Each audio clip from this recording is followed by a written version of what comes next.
So I got the billet shims on both sides. The big advantage to billet shims is they're one piece of solid metal, either billet steel or aluminum. Steel on springs hold up a lot better, so billet steel, it can take a lot more abuse than a cast aluminum shim. These cast aluminum shims, if I slam this on the ground hard, it would break. The billet one, you could never get it to break like that. So these can't handle like an impact like that, and being on a spring like this, no, it shouldn't receive an impact like that ever, but it couldn't anyway. I've seen these break in half, or you take this axle out and the shim's just kind of hanging out in there, it's completely cracked in half. So that's the advantage to the billet ones, and that's why I wanted to do that. I wanted to go back to something on this timing set. So when I took this apart,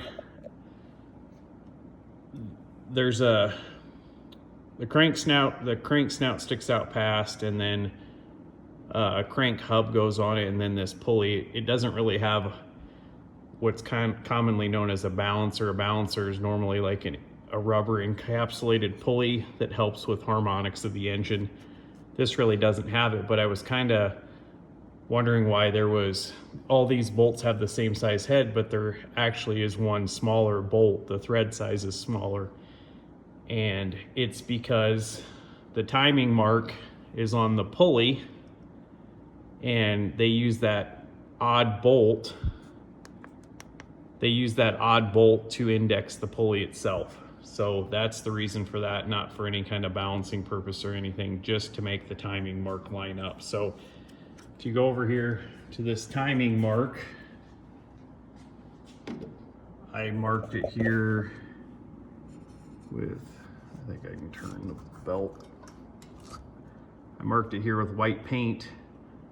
That's to make this, when it's at top dead center, line up with the timing mark, that odd hole size. So kind of came to me when I was doing it, but that's the reasoning on that. So I'm gonna get the front axle in, do the Kingpins, and I'll do a couple videos on the Kingpins.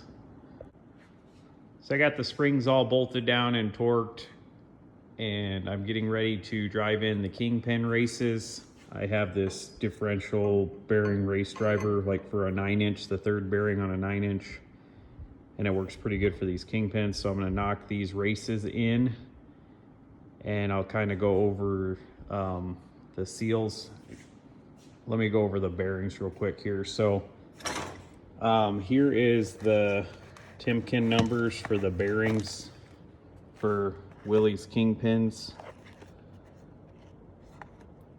So it uses the 11590 bearing and 11520 race. These are pretty spendy. I think you're gonna spend about 40-50 bucks per bearing and race.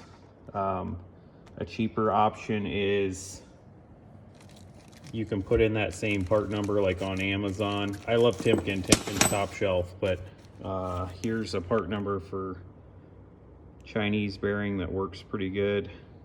I haven't had any problems with them. You can see there's the same part numbers there. These are on Amazon, I think, for $20 for all 4 bearings. And it's a bearing. I mean, they're pretty solid. They're gonna hold up. Even the Chinese ones, I think you're gonna be fine with. But Timken number if you're interested. Chinese number if you want something a little more budget friendly. So I'll go over these wiper seals a little bit. They use a felt outer seal to keep the large debris out, and then a rubber lip seal to keep give it a more watertight seal. So when you put these on, you want to make sure they have a split on them. Some of these that you order don't have a split. You have to cut a split or be very careful when you roll it on. But if they do have a split, you want to make sure and put that split dead at the top. It's going to have the least likely chance of leaking or causing any contaminants to get in. So I'll kind of go over how this plays out on the back of the knuckle over here. So this rubber seal, it kind of fits and pushes into the back of the knuckle. There's a shoulder here that keeps it, and once again you want the split at the top. And then the ball would be right here on the end of the axle. And then this felt seal goes on, and then these plates bolt on. And that's how that goes. So I'll go over this after I get the races all driven in and start to put the knuckles on. I'll go over this more in detail on the vehicle. So stay tuned. So I got the Kingpin races driven in top and bottom. I also have the bearing packed and set in the top race both sides. I applied a little grease in here to these bronze bushings. And then earlier I showed you the seals, those are both on. I'm gonna put a little lube on this before I finally bolt it on, but felt goes on dry, put a little lube on the inside of this rubber seal. And then I have this stuff all staged over here. So this knuckle's ready to slip on, or this one is, bearings in, so I can just come up and it kind of slips on like so. So that one's ready to go. I already have the shim here, and it appeared to have the same shims both sides, so we'll see how that works out. It might not be right, but we're gonna go ahead and try it. And then this one's all ready to go too, so I got all the studs zipped in, same length. This Kingpin or trunnion's already on here. I just need to drop the bearing on. Packed it with the little hand packer.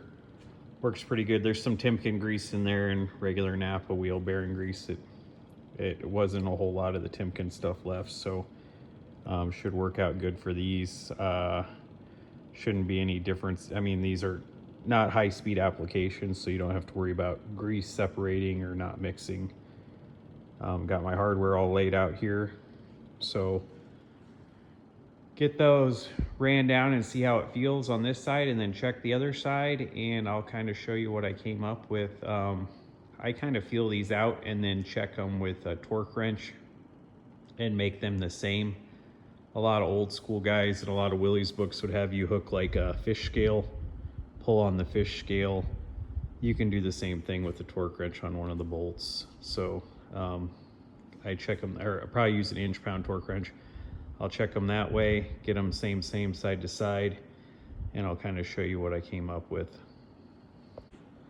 So I got the Kingpins all set the way I wanted. These were way too tight, so they just had about a 30,000 shim. They normally shim on the top, and they just had a 30,000 shim on the top only, and I started adding 5,000 shims. So I added one, went to add the second one, and I put the second 5,000ths on the bottom. It was still too tight, went to add a third, so I put the third 5,000ths on the bottom. If you add all the shims to the top, it misaligns this spindle opening with the center of the axle. They were made to shim on the top, so, but if you get too many shims, it misaligns it. So I ended up putting 2 5s on the bottom and 1 5 on the 6 on the top. So ended up with 35,000ths on the top and 10,000ths on the bottom. I like this amount of tension. It feels good. It was way too tight before, so I got it the way I want it. And then I'm gonna check it with an inch-pound torque wrench. And we have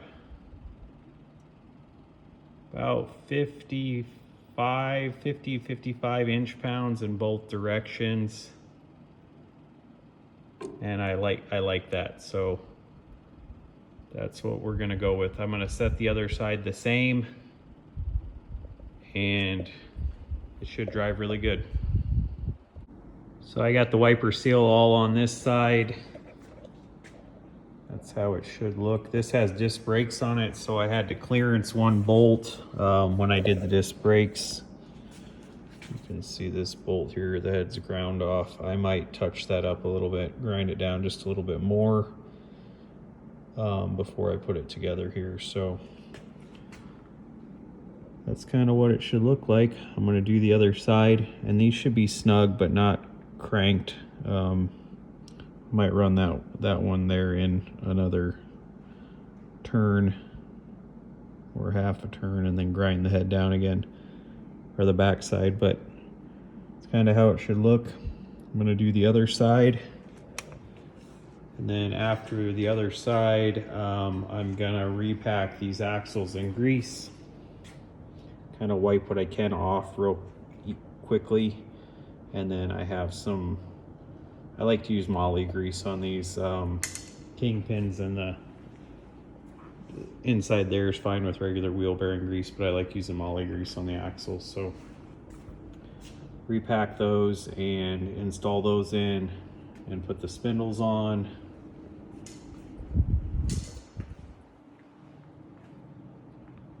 And then I just have the wheel hubs and brakes to do, and then the front end I'll be back in, and I can start on the transmission tomorrow.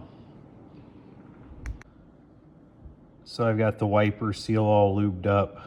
I'm going to put the split here at the top. The back of this knuckle has a little lip that this seal sits in, and you kind of have to start feeding it at the bottom and work it to the top. And when you get the bottom half of the knuckle seal in, then you have to slide the felt over and put the bottom steel plate on.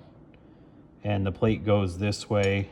This chamfer goes towards the knuckle, and that helps it to seal better. If you put it this way, it will be loading this felt, like putting tension on the felt, and it will be very, very hard to turn the knuckle, and it will wear the seals out prematurely. So correct way is this way. So like I said, I'll start feeding this in, get the bottom half in, slide the felt over, and then start the plate, and then work my way around the top. And when I get the top in, then I'll put the top plate on. And that's kind of the way you do that. Got the axles laid out over here. I'm going to wipe as much grease out of these as I can. Then I'll repack the ball with some moly grease and slip those in. So I got this Bendix style axle shaft all packed full of grease, and I'm going to clean up the back of these spindles. The knuckles are pretty well clean, but just from slipping the axle in, I'm going to have to wipe this off with brake clean. I'll put a thin coat of silicone sealant on there and then bolt the spindles on. The backing plates bolt through the spindles with bolts.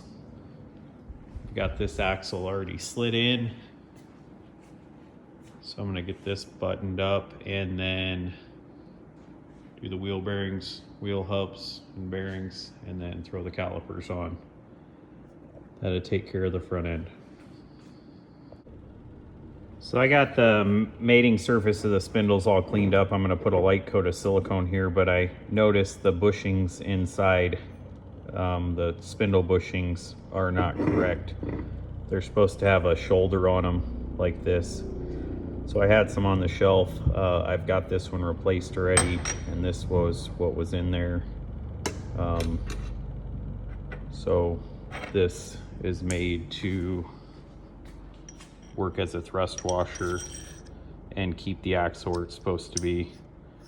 So I'm gonna get this style changed on the other spindle, thin coat of silicone, bolt the spindles on, and the brake caliper brackets.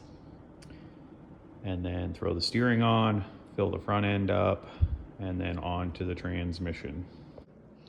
So a light coat of silicone installed. The bushings both drove in, a little light grease on the inside of the bushing. And I use a stud just to locate this. It's just easier than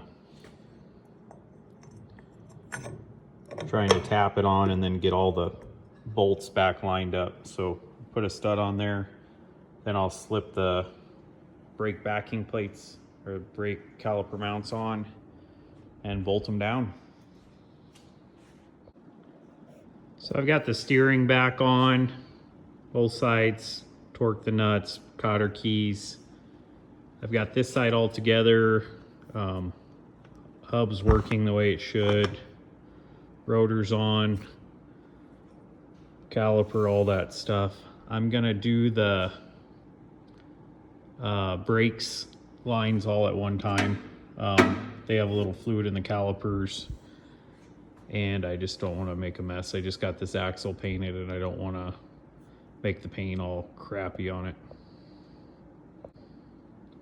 So I got the steering on, torque the nuts, cotter keys. I got the outer on this side, spindle, caliper bracket, wheel hub, wheel bearing, lockout hub, caliper. I don't have the brake line hooked up. I just painted this axle. There's brake fluid in the caliper, and I want to be real careful not to get the paint all crappy on the axle. So hub's all on and works the way it should. I have this other side caliper bracket on, spindle on, and I got the bearing cleaned out. So I dropped this bearing into my drain pan and there was a bunch of crust in there. I cleaned that bearing out, repacked it, got the nuts all clean, and wiped the caliper off. So I'm gonna go ahead and put this side on, and I'll go over a little bit about tightening the nuts and kind of the procedure I go through on that when I get this one up in place. So I'm going to kind of go through the procedure of how to tighten wheel bearings on a vehicle with standard serviceable bearings, which would be like Jeeps prior to 87 and Chevy trucks prior to I think 85. Just anything with serviceable bearings and kind of the nut configuration. So Dana 44s are a little different. This is the same on a Dana 25, 27, Scout stuff, and CJ3as. But the principles are kind of the same. It's just the scale and the design are a little different. So got the wheel bearings in there. There's a wheel seal on the back that seals on the spindle. I'm going to put this washer on, and basically that keeps the nut, one of these spindle nuts, from rubbing on the bearing. It just isolates the two. So then I'm going to put a spindle nut on. If these were brand new bearings, you have to like set the bearings. So a lot of times when I say set the bearings, a lot of times the bearings aren't the exact same shape as the bearing race. So you're going to tighten down this spindle nut way tighter than it should be. So like if you had a 3/8 inch torque wrench, you might go down to like 75 foot-pounds, and then you're going to rotate it, the hub, a couple times. It's going to be really hard to turn. You're going to rotate it a couple times both ways, loosen it, and then I do it again. So go to 75 again. Then you're going to loosen the nut. You don't have to take the nut all the way back off, then loosen it. Then you're going to set the wheel bearings. So on these small axles like this, normally around 25, 30 foot-pounds on this inside nut is good if you're a like foot-pounds type setting. You can also do them by feel. So you can, right now this nut's loose, but see it has in and out play. So I can tighten this nut until I get all the play out of it. Okay, and then turn it just a little bit more, like a half a turn more or a quarter turn more, and you're putting a little preload on the bearings. You want the bearings to have preload because tapered bearings have no strength if there's no preload on the bearings. So you're gonna tighten it, put a little preload on the bearings. After you're happy with that setting, either you're 25 foot-pounds or tighten it a little bit more than the play out of it, whatever method you do, then you're going to put this locking ring on. The locking ring, I always put the tang in, and that's going to go in there. And then you're going to put this outer nut on, and the outer nut, you're basically going to tighten it down pretty tight, like 50, 75 foot-pounds, and that's what's going to keep this inside setting fixed. When you get happy with that, you got to bend this washer over. So I flatten this washer out This has been used before. It was smashed in this area right here. You're gonna bend that washer back over one of these flats, and that's gonna lock the wheel bearing in place. So that's just a couple ways to do that. After I do this side, I'm gonna clean this surface up and mount the hub on, put a little light silicone, and then I'll put the lockout on the caliper and that kind of stuff. And then I'm gonna do the brake lines and then on to my transmission work. So I'll keep you guys posted. If you have any questions or comments, please feel free to make them in the post, and I will get back to you guys as soon as possible. If you like what you're seeing, like and subscribe. Thank you.